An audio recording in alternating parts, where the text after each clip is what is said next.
right, the Reds, thank you very much for tuning in for our pre-match build-up, the biggest game in English football. As much as the City fans would like to say it's Liverpool City, nah, you're not even half the club Manchester United are.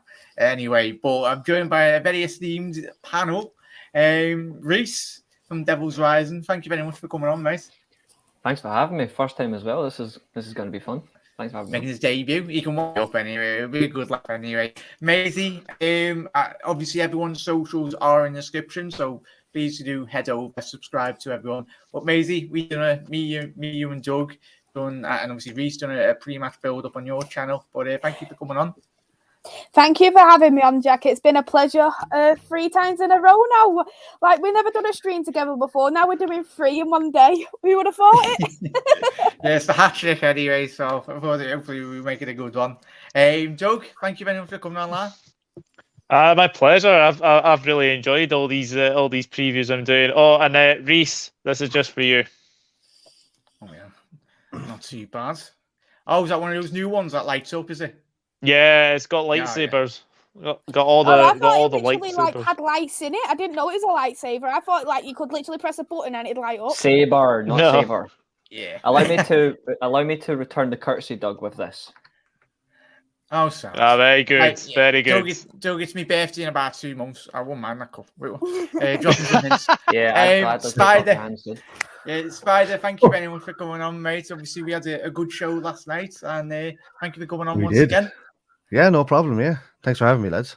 Absolute legends. So everyone keep on getting your comments in as well. And obviously, if people can please refrain from obviously mentioning the news, I will bring up a little slide in a minute. But please don't be commenting. And if you do, please, I will be having to time it out anyway. And obviously, the other Manchester United player, please, don't have to indicate. Don't be putting them into the comment section as well. The mods will be on it. But firstly, we'll get straight into the build-up. Connor, if you're watching, you're welcome to join, mate. Hopefully, we'll be joined by potentially Dave, Dave LSD Chats, or Connor from the COP Council as well. But we'll get straight into today's build-up show. Obviously, deepest thoughts and sympathies to Cristiano Ronaldo and his wife at this minute and stage in time. Is obviously the tweet, obviously the sad passing of his young child. Thoughts from everyone from Liverpool Football Club and obviously our fan base as well, and everyone on the panel go to Cristiano Ronaldo and his family at this moment, and obviously Bruno Fernandes. Hopefully, I think this come out today or was yesterday. He was involved in a car crash, so hopefully he is okay. I'm pretty sure he should be, as you can see there from the images, okay to go straight into the game tomorrow. And the Lord, the Saviour, Divock Origi. Happy 27th birthday to the Barcelona legend himself. Whatever happens in the next 6 months, he's our best mates anyway. But firstly, we'll go straight into obviously the breaking news, especially over the last 24 hours. Reece and Maisie, ask you, is the main man. Obviously, it was reported from the Guardian Sport, Fabrizio, aka the tapping merchant. But Reece, it's looking really positive from a Manchester United point of view in relation to bringing in Erik ten Hag. He's done very well over the last couple of years. Obviously, nearly got his Ajax side to a Champions League final, who were knocked out by, out of all teams, it was Spursy. But Reece, are you looking forward to what the future does hold for Manchester United? I am certainly looking forward to it. I like the fact that it's United have gone for a progressive coach that is on the rise, has done particularly well with a club that in recent years has been particularly thriving in Europe, and obviously had went for a long time without a trophy, and of course that's Ajax. He's coming into a similar situation with United, of course, like United haven't won a trophy. It'll be 5 years this year since the Europa League final in Stockholm, when, funnily enough, we beat Ajax, not a Ten Hag Ajax, but a Peter Bosz Ajax. But just in the circumstances, it's great that United have got a manager who, nice to meet you, Mickey. It's a manager who at least understands he's coming into a very big job in terms of like success history. In terms of like world football, like there aren't many clubs bigger than Man United, but Ajax have actually got a lot of similarities to us in terms of like the proud history of young players, success in playing entertaining football. I'm looking forward to the challenge. Also, time, patience is important for him. Getting structure in place is so crucial for him. Like whoever is above him at board level has got to support him regardless. There's no way they can succeed unless they have that success. Those two parasites as well. Like I could say so many things about them. They either need to get the hell out or actually show commitment, actually invest properly into the club and back the manager. And whoever he decides to bring in players wise, he's such a beautiful bald man. Such a beautiful man. Yeah, I hope I looked at as good as that when hopefully I don't go bald, but judging from me dad, I'll do it. Yeah, sorry dad, but you're bald, aren't you? So True. Yeah, watch him best you though. If I get a beard like that sometime in my future, it'd be great. We'll see. But overall, it's just great that United have gone for somebody who is, in terms of the challenge and the circumstance of getting United back into a competitive competition, in terms of like challenging for trophies, the top honours, I think he is the best choice. I think for one, like he would not take this job unless he wasn't confident in his own managerial ability that he could take the job. And the fact that he is bringing his own staff with him from Ajax have failed to convince his assistant manager, all his coaching staff to stay. I think that's a great coup for United. I think if United had failed to bring his own staff, it would have been a very poor start. But the fact he's bringing his own staff with him and he's going to have a veto decision on players that are signed, for me, that gives me great confidence. But patience is so important in structure, and I'm just looking forward to watching Ten Hag managing United. I'm looking forward to it. Yeah, 100%. Maisie, obviously, I'm not going to say I haven't seen, apart from obviously me personally, I've watched Ajax in the Champions League, but as I said to Reece at the opening stages of the show, it's a positive step in the right direction, isn't it? Especially, is it now the big word, the key word for Manchester United now is time in relation to giving this man everything possible that he can succeed in the role? Yeah, time is definitely something that Manchester United need to consider, because when we have looked at our previous managers in the past, they haven't been given time in reality. You look at managers in the past, they've had a half-built team, which potentially, if they had a fully built team, they could have potentially gone on to win more trophies, perhaps even challenge for the league. But we've actually done a sensible thing here in terms of Ten Hag. We've gone for someone who is quite a young manager, so he can build something here at Manchester United. And as well, with a lot of players leaving, it gives an opportunity to have the team, especially how Ten Hag wants it, because at this moment in time, the team is quite an unbalanced team full of all different players from all different styles of players and managers. So having this opportunity for Ten Hag, it's great. We have seen that he is able to build teams. We've seen he's done it twice at Ajax, knowing that he's lost 5 key players after the Champions League semi-finals. He's done it again, built a team up again. So we know that Ten Hag is able to do that. We've already got a change in the board, which of course have touched on a tiny bit with Ralph moving up to the board. I know Darren Fletcher is going to be leaving. There's rumours about Van der Sar. Not too sure if it's going to be true, but if that is true, another step in the right direction. But we do need to give the backing what Ten Hag needs. As soon as we have a loss, we can't exactly go trending on social media like we have seen with Ollie, where we see Ollie out. We can't do Eric out, Ten Hag out, whatever people want to write. I don't care what they want to write.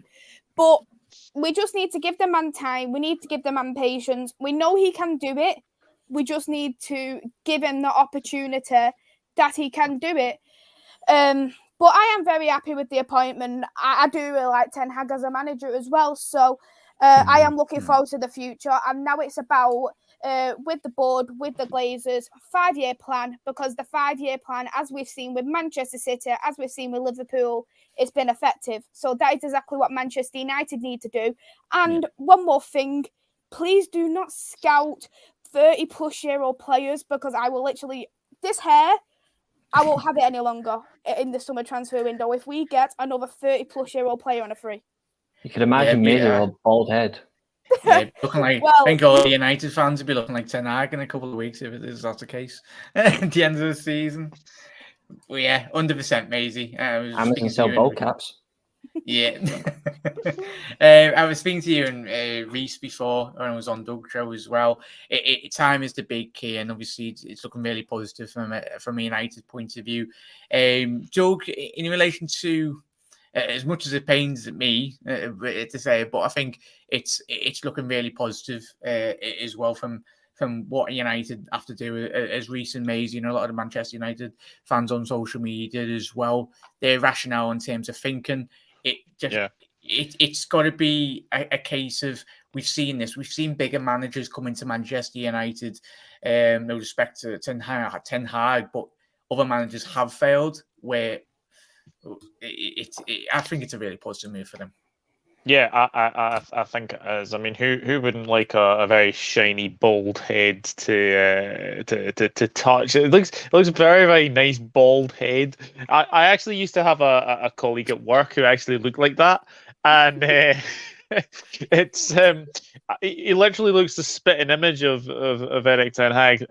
He'll kill me when he sees this. But no, I think it's positive. I think it is a positive move for Manchester United. I think if you're looking at it as well, there was a lot of rumours about Pochettino. Now, for me, Pochettino would never have worked at Manchester United. I think he would have been like a yes guy. Like he would have been a yes guy to the Glazers, who I absolutely agree with Reece are absolute parasites, and they need to get out of the club. But the problem is that they ain't going anywhere as well. It's quite funny that we're actually speaking about a Manchester United getting a new manager. It is 1 year to the day that they signed that European Super League. I can't believe that's a year already. I cannot believe that is a year already. But it's very positive news for Manchester United. But as Maisie, as Reece, I think we've all said, patience is a virtue. And I think they will need to give them time. They need to have realistic expectations as well. They definitely need to have realistic expectations for the season. You can't go from challenging for top four to like going for the title or basically just saying, oh, we're going to have a title run. They need to just take it step by step. Basically what Klopp was doing. He finished 8th in his first season, then he got top 4. So I think it's something similar along those lines, but I think for Manchester United fans, I think they have to be excited. And Erik ten Hag is a very good manager. He did very well in Ajax. I think he will do well if he is backed and given backing by the board. Yeah, spot on. And also just seeing Liz's his comments anyway. Hopefully, this age goes okay. Liz, we're all thinking of you. Yeah, and everyone on the panel.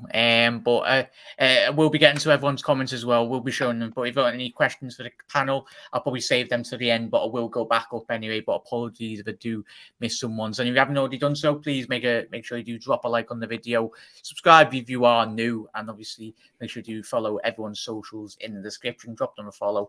Really do appreciate it. Good cracking panel tonight as always.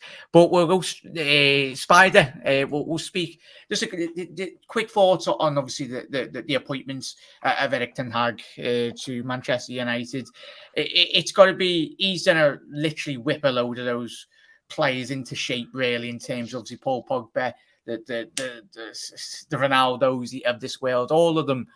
Especially when from an outside point of view, when we've all laughed at United, but the realization of if it does go sideways tomorrow, Spider, Ten Hag and obviously Ralph will have a good vision and plan in place. You'd hope so. But especially a big game tomorrow. But your thoughts on Ten Hag? Have you seen a bit of Ajax and potentially where do you see him going with this United team? Well, I've seen a bit of him over the last few years, and I've watched Ten Hag pretty much since back in his 20s, and I think he was like a director of football as well at youth rec as well as being a coach. So for me, they've appointed a good manager that I think he's a no-nonsense manager as well, because they needed that type of Roy Keane, but also a guy that can relate to players, and I think he can do that pretty well. with regards looks wise, because you were all making jokes about it earlier, he is a bit of a clash between Frank LeBouf and Mickey Fryer, isn't he? But like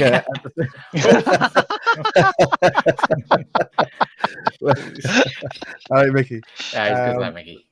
So, but like yeah, so for me, like I'm just going to step on what Maisie said a bit earlier. He needs to be given time. If he's not, if they're going to give Ole Gunnar Solskjaer as much time as he did, surely they're going to give him the extra couple of seasons. Now, I don't expect him to win much in his first season or so. I think that he should be going all out for a domestic trophy, really, if he's going to push it, because he needs to get some sort of winning mentality into that team. Because at the moment it's just dire straits. I said it from day one. I know Ronaldo's been scoring a lot of goals and all of that, but I just thought it was one of the worst possible things that could have happened to United in the last couple of years, bringing them back, because I think it's taking away goals from the rest of the team, to be honest with you. But at the same time, they've appointed a good manager. He's going to get a bit of stick for the first year or so. He's going to hear it from all sides. He's budget pep or whatever like that, and he needs to hit the ground running. He needs to establish a quality side. He needs to get rid of the dead weight, and he needs to do what the other managers have done previously, as you say, like a Klopp, etc. Even if he has as much even if he has as much success as, let's say, Graham Potter has as with Brighton in the team falling into place, then I think he's in the right track. He's on the right track, I should say. But it's completely different, because even in the days when we were kind of poor, we were still winning a little bit, and we weren't kind of doing as bad. We were kind of, around the top four and doing what we were doing, but they've had a savage drop off, and they need like a fast rebuttal, and they need to come back fast in the next 2 seasons. And hopefully, because for me, I don't like having a competition with City. I would rather be United. It just means season. nothing, doesn't it? Sorry, absolutely nothing. I'm saying sorry, but not really. Like, you see all the memes about, like, you see all the memes as well. Yeah, I want to beat United at their best. I want to beat that United team at their very best, and I don't think it's fun for me. Tomorrow night I'll sit there, I'll have a beer, I'll enjoy myself. We beat United again, and that's for me. That's just me personally. But as I keep saying, Spider, and obviously everyone in the chat, this is the biggest game in English football. You can have your Manchester City, you can have your Chelsea, you can have your Arsenals. This is the biggest game in English football. Considering the history between the two sides, Liverpool dominated the 70s and the 80s, Manchester United dominated the 90s and the noughties, and the early sort of 2010s as well. They have been absolutely fantastic, both of them. And it is actually very sad to see Manchester United sort of down in the the doldrums. Yes, I know we would obviously enjoy it, but the thing is, I do agree to what Spider has said. I would rather face Manchester United and have a sort of a title race like the early sort of like 08, 09, where we did lose on the title, but we were only 4 points off Manchester United then. I missed that kind of title race. So I'm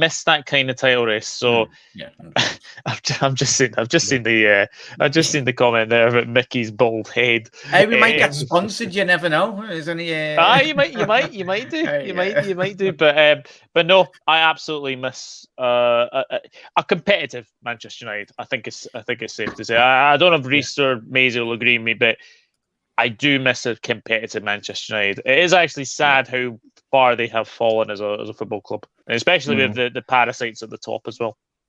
Yeah, 100%. Right, just quickly get up all your comments as well. Really appreciate every single one. If you are new, hit that subscribe button, drop a like on the video. Really just help the channel grow as well. But we'll go straight into the form guide in relation to Manchester United. Maisie, obviously the recent results, obviously the last 8 matches for both Liverpool and Manchester United. Obviously, it's got United ranked as 7th in terms of the form guide. What's happened in recent weeks? Is it a case of injuries, players? For me, for some weird reason, I got up. I think was it last week when you played Everton, and I said it before even the game got kicked off. I was like, as much as me, sorry Tom, you're watching, but the feeling on Merseyside, obviously Everton aren't doing as well, but that was probably one of the worst performances I've seen from not just one team, but both teams. The the physicality. There was no one really running left, right, and centre. The basic fundamentals of just being a Premier League footballer. Regardless if you're playing Sunday League, I think you get more work out of Big John doing a better shift up front than Cristiano Ronaldo as well, and a couple of the players. Oh, that game against Everton. Thank you for reminding me, Jack. But You're welcome. it's just an absolute disgusting game. And I actually was thinking, you look at that game and you actually would question which is the side that's fighting relegation. And if someone said it was Everton, you'd be like, if you never looked at that Premier League table before and said, they're the ones fighting relegation, Everton, of course, they would go, no. Are you being serious? That is how crap we played. And I was literally wanting to put my head in a pillow, cry. That's how I actually felt. And there's a numerous of factors what I think is being considered in terms of the Manchester United bad form. One, players don't give a crap. Yeah. Player power plays a big, massive thing. The players think they're much bigger than the club. And if a player thinks they're bigger than the club, they need to get out the club. Because players who, if you looked at Sir Alex Ferguson, players who thought they were bigger than the club, they'd be gone. So why is it acceptable now for a player to think, I don't care, I'll just walk on this pitch because I still get my 250k a week? No, get away from my club. I actually can't wait to see a lot of these players go. I really can. And I look at it and think, I minus like 2-3. I don't care who else leaves. I really do not care. In terms of other things, what's factoring, injuries plays a factor, of course, but I would also blame that down to the recruitment. As I said, having our youngest striker being the age of around 34, that is a commercial, both the strikers, because Ederson and Cavani considered one of the best strikers in Europe, Ronaldo being considered one of the best in the world. So they're both clearly commercial signings. Yeah. But the Manchester United, we should be like what Manchester City are doing now, trying to identify these players before they hit the prime, like Alvarez, who they got from River Plate, and I was really furious about that signing, actually. That is what Manchester United should be doing. We should be identifying these players before they hit the prime, but instead, because these players are above 30, they're picking up these injuries because you're not going to have a 34-year-old player going to be match fit every single game, and that is what I would blame in terms of the board. Another thing that I blame, why have we put Martial and Donny both on loan? Especially, I know there's obviously situations what's happened outside of the pitch, but I actually do think, and not particularly Donny as much, but Martial, I actually think it was a wrong decision putting him on loan. I'm not a fan of Martial. I'm not a fan of him. But I actually think Rashford works best alongside Martial. That is where we see the best of Rashford because their link-up play works on the wings. And I know we can be quite a lazy player, but what the players are like now, all these players are lazy. They just don't care. And that's the multiple factors what I could really think of. I haven't got a positive thing to say about this Manchester United squad. Yeah, I really don't. Yeah, 100%. And obviously, CC, you know better than that, fella. Come on. If you do it again, you're blocked on the channel. Sorry, lad. Reece, spot on what Maisie's said there in relation to it's a bare standard effort as well, and especially with the new coach. Do you foresee, or you're hoping going into this game tomorrow night, especially as we mentioned, if it goes in the opposite direction, in a positive way for Liverpool, is this last chance saloon now to get the next 9-10 games till the end of the season, potentially where the players that do play tomorrow need to step up? And it's obviously it's top four, Tottenham, Arsenal, the way they're playing, potentially they're not wanting it. And we've seen Leicester 2 seasons on the bounce. What are you hoping going into this game? And off the back of what Maisie's had to say in relation to obviously the players, just what is it in recent weeks for you is the main factor for the poor results? I think for me, most of all, it's attitude. You've got to actually show professionalism. Like if we it's like the old saying goes, like win 7-0, lose 7-0, but you actually put attitude on the field. And even if United get absolutely spanked tomorrow, which can happen, as long as they put an effort in, like they put a bare minimum against Everton, very bare minimum against Norwich, to be fair. We were actually very lucky to beat Norwich. I think Tim Krul should have saved the Ronaldo free kick, in all honesty. But just the bare minimum attitude and professionalism. Like, if you don't... I can understand not giving a fuck against Norwich. Excuse my language. Like, I can understand that because it's Norwich and they're bottom of the league. But if you genuinely turn up a game against Liverpool and you don't give a shit, then you don't belong here. Like, you get paid like well over 100 grand a week. Some of them like 200, 300 grand a week. Yeah. And if you don't show any like attitude, professionalism, or even work rate, then I don't care who you are. You get your contract scrapped after the game. You get your P45 and you get told to bolt. Because that for me is United is all about professionalism, hard work, and it stands alone. Like, for any professional, it doesn't matter what job you're in as well. If you didn't live up to if you don't act professional in your working environment, you don't meet your targets or whatever it is, depending on your role, you don't show enough commitment to your job, you get sacked.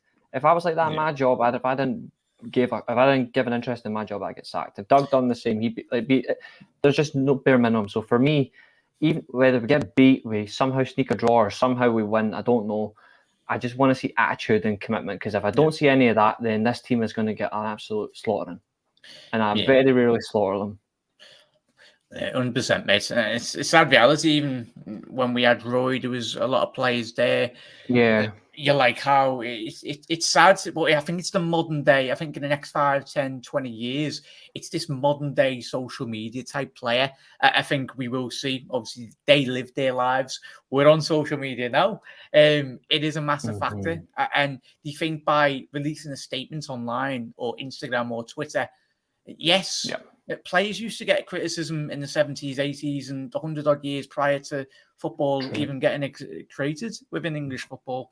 So it's part and parcel. You will get criticised. But I think a lot of those Manchester United players and a lot of the Everton players and even a lot of players around world football, they don't like getting criticised. And in every job, as you mentioned there, Reece, it's the bare minimum. You can take that. It's how you take that criticism on board. If that makes you a better person, obviously, and what you do with that criticism. Obviously, if you want to develop, at Man United, those players, if it was Liverpool players or whoever, you're playing in the Premier League, the elite level of English football. You should be going 110%. Exactly. You should be die. Boys and girls around Manchester would die to play for Manchester United, biggest club. Yeah, Liverpool, you wouldn't get away with that at any other club. Yeah, you wouldn't get away with that at Liverpool now under Klopp or City under Guardiola. Hell, you wouldn't even get away with that at like Bayern Munich or Real Madrid. You'd be out the door. You'd be out the door. Yeah, 100%. But Ten Hag's got a massive job on his hands, which we mentioned before. Well, time will tell. And obviously, everyone, can you play? I don't know. I'm pretty sure a couple of you did miss, obviously, the intro that we've done before. Can you please, obviously, the Manchester United player, please refrain from using his name in the chat, please. Thank you very much. But Doug, you'll like this one. Sorry, guys. Sorry, Reece and Maisie. Quickest evacuation of Old Trafford a couple of months ago. Doug, are you hoping these scenes happen tomorrow? I'll be honest, I don't see 5-0. I don't see 5-0 happening. I think it'll be more reservative, I would have to say, but I don't see it being 5-0. And the reason I don't see it being 5-0, Manchester United, for as much as bad as they are, I know that we've been saying time and time again that this is the worst Manchester United side that we've ever seen, and I think probably they are, but for sure. But if you cannot get up for a game between Liverpool and Manchester United, then I'm sorry, whether you're a Liverpool player or whether you're a Manchester United player, you do not deserve to be at the football club. It's as simple as that. And I look at the game at Old Trafford, that game turns on its head because Bruno Fernandes has a chance in the second minute and he blazes over the bar, and then we go up the other end and score. So I have to say as well that the way that we played in that game, I think, was the best I've seen Naby Keita play in a Liverpool shirt. Konate absolutely bossed Ronaldo.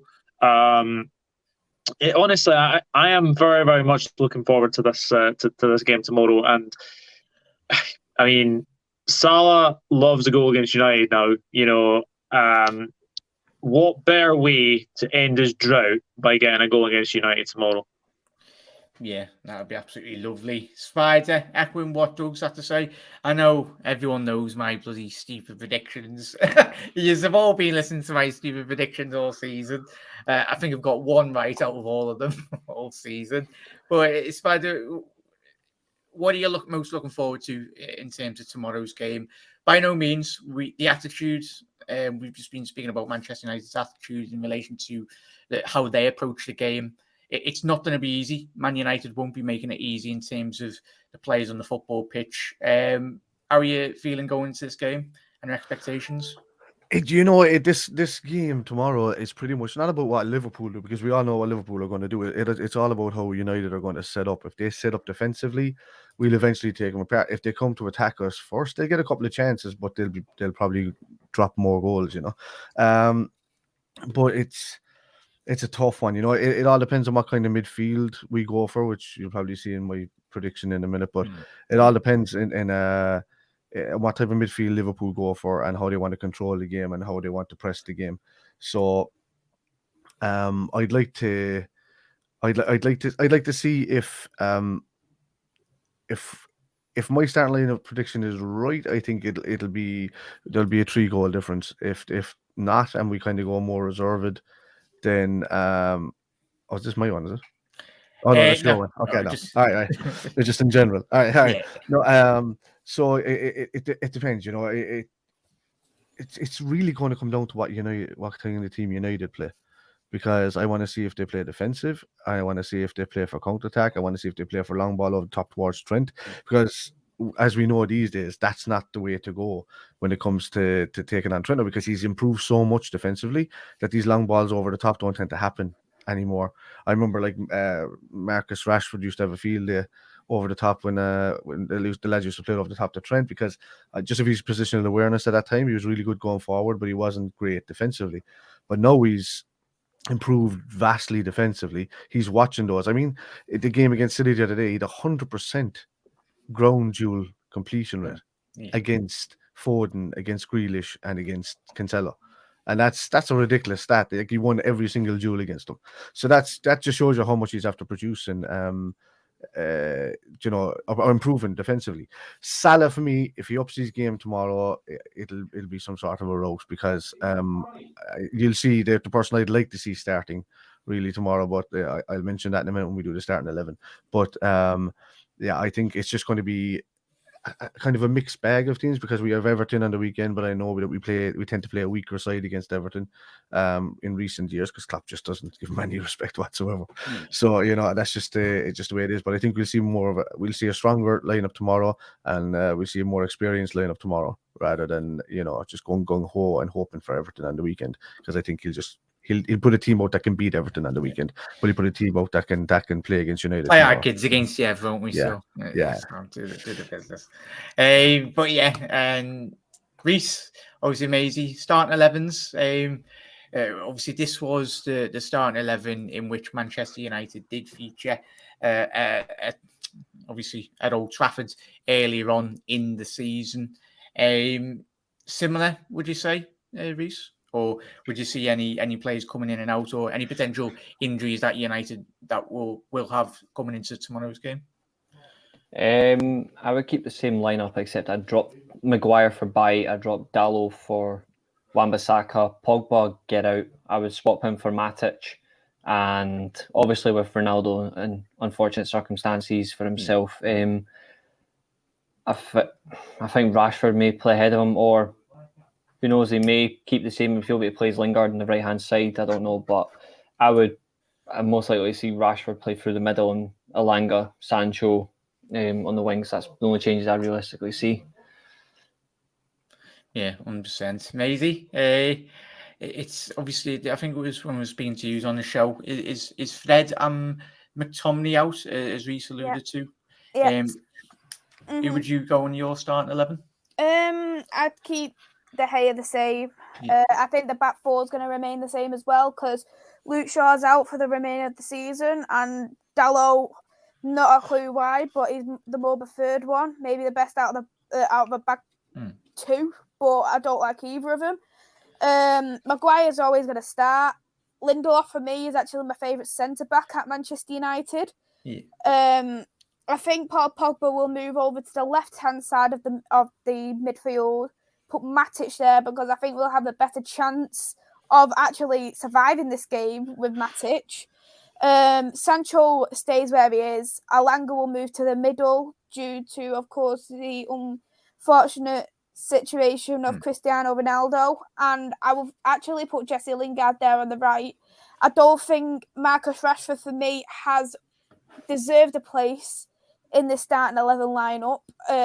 Why put a player who is on bad form, who can't even pass a ball, who I think has actually been awful this season, and then you've got the likes of Jesse Lingard, who I would actually say was actually our best player against Norwich, and I never actually thought I'd say that about Jesse Lingard, that he was our best player. It just says all about the squad. So I would actually keep Jesse, and I don't even know if I'd even use Rashford as a substitute at this moment in time, because I just think at this moment in time he's probably best off being away from the Manchester United team. Yeah. 100%, Maisie. I've been speaking to you last couple of weeks as well. This young lad's been one of the rays of sunshine that you get the positives of Manchester United. What's your thoughts on him? And you think it's Ten Hag will very much be using him in the years to come? When I'm watching United, I've watched this lad, and he's got something very special. He just obviously got to be coached in the right way. But one of the your thoughts on Elganga? I think Alanga has been brilliant for me. Yeah, it's okay. Alanga's been brilliant for me. He's come through into the squad. He was actually going to be loaned out in January, but Ralph actually said to the board, no, he is staying where he is. He made sure that no loan deal actually didn't happen. He kept him. He's played him. I know people say, well, we've lost because of Alanga. We lost the cup competitions. Sweden's out because of Alanga. And you can't blame a 19-year-old kid for a whole team being crap. And it says a lot if a 19-year-old who is coming to the first team properly this season, because he's played the odd game last season, is standing out compared to players who are considered world-class in this Manchester United team. He will develop over time. Personally, though, for me, I actually would loan him out in the summer transfer window, depending who we get, because I actually wouldn't mind if, for example, Ten Hag treats Alanga and also treats the other youth players coming up in the future a bit away how Man City treated Foden and the way Liverpool at the moment is treating Curtis Jones. Actually break him into the squad properly, make a beast out of him, and then make him an undroppable player. I know, of course, Curtis Jones isn't at that level yet of he's going to be playing every single game, but with his development under Klopp, he could potentially get like that in the couple of years' time to come. And that is what I say sometimes is a bit of a bad thing from Manchester United's point of view, is that every time we bring a youth through, we always tend to overwork them, we tend to overplay them, and we have seen that some Premier League clubs have actually done great loaning. We've seen Crystal Palace already with Conor Gallagher. I think Southampton with, is it Broja? Is that I'm pronouncing it right? He's done very well at Southampton. We know Brighton is quite well. Graham Potter is quite a young manager, and I think he is able to develop a young player very well. So I would actually personally loan into a Premier League club because he's already got that physical strength for me. Loan into a Premier League club because I think it's far too much pressure to allow a 19-year-old to have a full season and be played near enough every single game. Yeah, 100%. Reece and Doug, spot on there, Maisie, as always. Reece and Doug, I've got to shoot. But quickly, just Reece, just shout out your channel to see what you've got up this week. Thanks very much. So that's my channel there, Devil's Rising on the road 200. But I'm more on like other channels than my own, to be fair. Like the Weekly Armchair Sports Talk is the channel I work on, where I've done a few interviews this week. And obviously I'm on Doug's channel every Monday, 7 p.m. And Devil's Rising on Twitter. Just to answer Tony K's question, Elanga was in our through our youth academy. You're thinking of Ama Diallo. He's the one that came from Atalanta. Just to answer your question, Tony. Yeah. And Jack, as always, we've done 3 in a row. So thanks for having me on. It's always a pleasure. And me and Doug are about to go and do a quadruple, so that's fun. Yeah, thank you very much for taking the time out, mate. And Doug, obviously, just shout out your channel. I know you got to quickly shoot as well. What you got plans coming up this week? Yeah, well, thank you very much for having me. As always, I am doing a World Cup series now. So there's my first video, my very early FIFA World Cup Group A prediction. So if everyone can check that out. Also check out the preview that we did about an hour ago. It flew by, absolutely flew by. But yeah, just the Dugout Football channel on YouTube, Twitter @Roger_1982, Instagram Douglas.Horn, and Facebook @DouglasJamesHorn. Absolute legends. Right, I won't keep it any longer. I know we'll be getting See you later. Right, Bye-bye. see you later, Eddie. Thank you very much for that. And my favourites. I've got my favourites. There we go. But right, guys, I won't keep you any longer. We'll go straight into Spider. Ask your starting 11, mate. I know you did briefly touch on it, but who would be your starting 11 before we get into predictions? Well, is there? That's definitely mine, isn't it? No, it's not. That's not mine. That was the starting 11 when we played last. Yeah, that's what I was looking at. Yeah, so mine has changed around a bit from that. I think Matip might come back in just for United. So not because of Konate is playing bad or anything like that. I just think he likes rotation. Unless Matip has a knock, then Konate will start. I think it'll be the usual the other back three: Van Dijk, Robertson, Alexander-Arnold, Ali in goal. When it comes to midfield, as much as Thiago's been playing brilliant recently, I think, it's either one of Henderson or Thiago is going to start in that midfield, but I think we need to control that midfield early, and just, have a midfield that presses the United midfield back and presses the United defence back and pushes up against them fast. So that's why I went for Naby Keita, I went for Fabinho, and I went for Hendo, because Hendo will just drop in because he's a captain and he's going to start against Manchester United. So he's going to drop in between the pocket. He's going to move left to the right hand side, while Keita is just going to doggedly, track everybody and trying to close him down, and Fabinho stepping in behind him. So Henderson will just come in there and he'll become the anchor man. You swing a ball to him, he'll swing it to the next person, and that's just the way. That's the midfield. For me, your front is going to be the tricky thing, really. For me, not too bad at any options, are they? Yeah. And I can't even. Did I start with Bobby in this one, or did I switch it around to the Everton one? But for me, I think it's going to be Mane, Jota, and Salah. To be honest with you, and I think Diaz and Bobby might come off to control later. But for me, I think it's going to be Mane left, Jota middle, and Salah at the start. I think that's just the best you can go for, and hope Salah plays himself into form again. And then Diaz and Bobby to come on just to hold and punish him, really, So and that's the way I think my starting 11 is going to go anyway.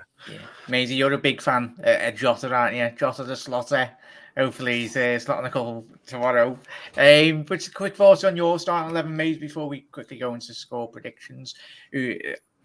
My starting 11 is just, I actually think it's going to be De Gea, Dalot, Maguire, Lindelof, Telles, unfortunately. Matic in the middle, Bruno, Pogba in the midfield. I think Elanga is going to be in the middle. I think Lingard on the right and Sancho on the left. And it's just going to be a difficult one for me, really. And I actually think the player who is actually going to be key, which people probably will disagree with me with, is Lindelof. The reason why I think Lindelof is going to be key is because compared to all the others, the back line, he has got them qualities, them crosses. We have seen them crosses of Lindelof, what he can do. Yeah. And the way Liverpool is set up, we're not going to have that many chances whatsoever. We're going to be a counter-attacking team. I don't mind being a counter-attacking team, especially not at Anfield, with the team there is. Because sometimes you've got to be that counter-attacking team. And the qualities what Lindelof has, where he can cross the ball to the other side of the pitch, potentially pass it to Sancho, Rashford if he starts, I don't know, whoever he wants to pass it to try and get a goal that way. I think that is actually going to be quite crucial in my opinion. So I know a lot of people will probably think, yes, Olanga's going to be the main man, Sancho, but I actually think it's going to be Lindelof just for the main qualities alone. We need to have a very strong midfield. This midfield is going to be the best out of a bunch, but it doesn't particularly matter for me of what the midfield is going to be, but we need to be we need to dominate the midfield. If we dominate our midfield and we quieten down your midfield, because you've got the likes of Thiago, you've got Henderson, you've got Fabinho, you've got Thiago, Keita, you've got loads of different midfield options there. And if Manchester United is able to quieten them down, that's going to stop the play there. The Salah, Jota, Mane, Diaz, whoever's going to be there up front. So that is going to be the most important thing Manchester United need to do. Quieten that midfield and try and get them long crosses from Lindelof. 100%. A good question from Gary. He's got not the betting man, Gary. Well, many red cards. I think from a United point of view, when I was speaking to obviously Maisie on their show and Reece, obviously both of them have already alluded to. I think a bit of fight. I think that's what United need to show. Obviously, we mentioned the Everton game and obviously the recent results, but I think a bit of tension, nice early tackle from both teams.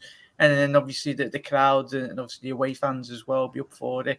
But it's been an absolute pleasure, guys, as well. But quickly, score predictions. I know a lot of people don't like doing score predictions, but Maisie, ideally, what would, in an ideal world, what would a positive result for Man United look like in your opinion?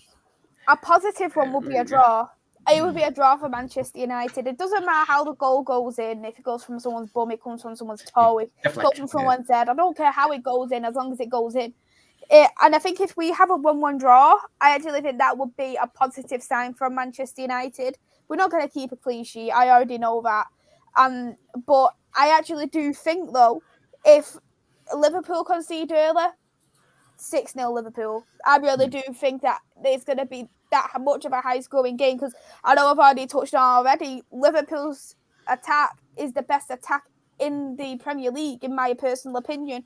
The chemistry is unmatched compared to all the other teams in the Premier League.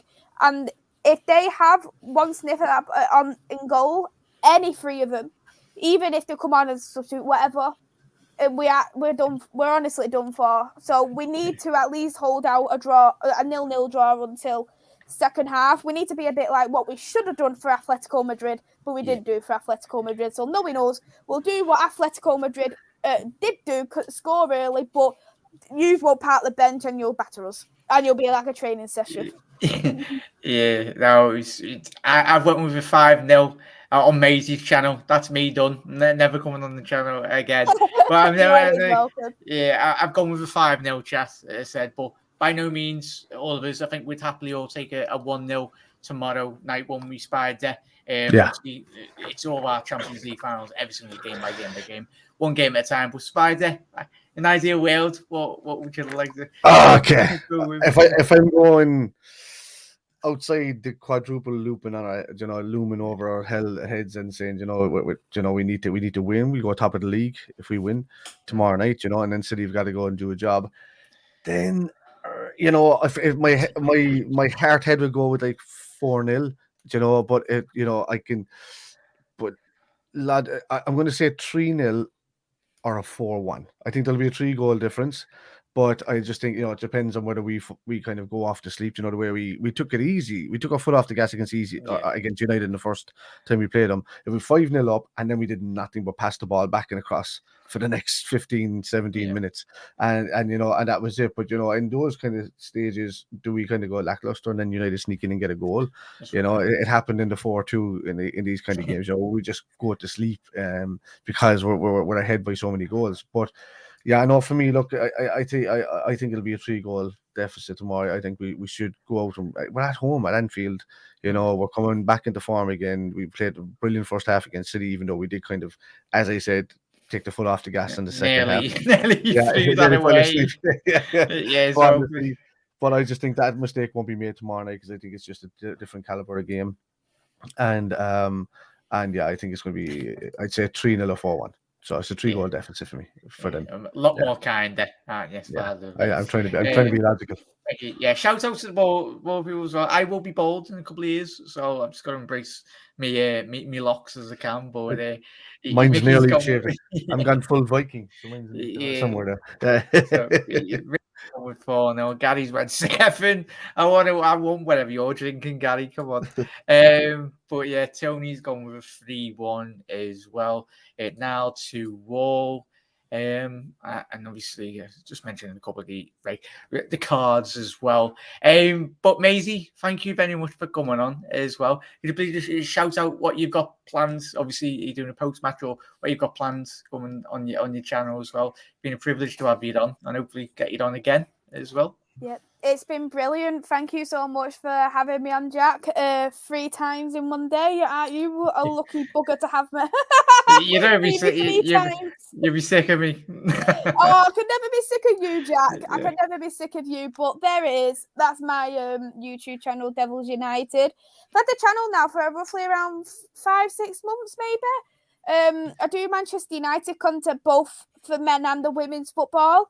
I do have an Arsenal preview coming up soon. I'm hoping to do a women's preview. Probably be a bit too upset to do a post-match for Liverpool, I must be honest. I'll probably think, nah, I'm off to bed. That's probably what my reaction's going to be. But fingers crossed we do get at least a point, because any point matters at the end of the day. Yeah, 100%. Make sure you do head over, everyone. Try and get to Maisie to 600 by tonight. Doing amazing content as always. Spider, just shout out your channel as well, mate, and what you've got planned coming up this week. I think this lad is going to be sick of me shouting this out at the stage. No, never. I like getting people on support, and you support me every single one of you. Sure, I appreciate it. Well, it's right there below you. So mine is Spider LFC on most things. Oh yeah, there you go, magic. There you go. So Spider LFC on YouTube. I'm mostly known for stuff on Twitch, which is Irish Spider Guy, and the Kitman is the new channel between myself and the other Kev, which is just going to be a lot of comedy sketches and football-related banter stuff and watch-alongs. Yeah, absolutely spot on, mate. Too many buttons here, but there we go. It's been an absolute pleasure, and obviously Doug did have to shoot, so make sure you head over to Doug Our Football channel as well. Doug, thank you very much for joining us tonight, mate. I really do appreciate it, and obviously Reece's channel, as you can see there. Try and get Reece up to at least 200 by tonight. If not, I'll come and get you. But thank you very much, Reece, as well. If you're watching on the repeat as well, really do appreciate every single one of you, and most importantly, every single one of you watching at home. Fingers crossed. I know we went a bit wild, especially me with my score prediction, but obviously from a Liverpool point of view, hopefully we can do the business. Sorry, Maisie and Reece, but we've got a title to win, hopefully. But thank you, Maisie. Thank you, Spider. Thank you, Reece, and obviously. Doug as well, and everyone that has tuned in. Everyone, have a lovely rest of your night, and really do appreciate it. And thank you for everyone that was the sensible people in the chat anyway. But being so many comments, really do appreciate it. Everyone, have a lovely rest of your night, and we'll speak to you hopefully after a positive post match. If I can find my outro, if I can find it, thank God. Bear with me 1 second, everyone. But everyone, I'll speak to you all later, and you'll never walk alone. Ta-da. Shut up and sit down.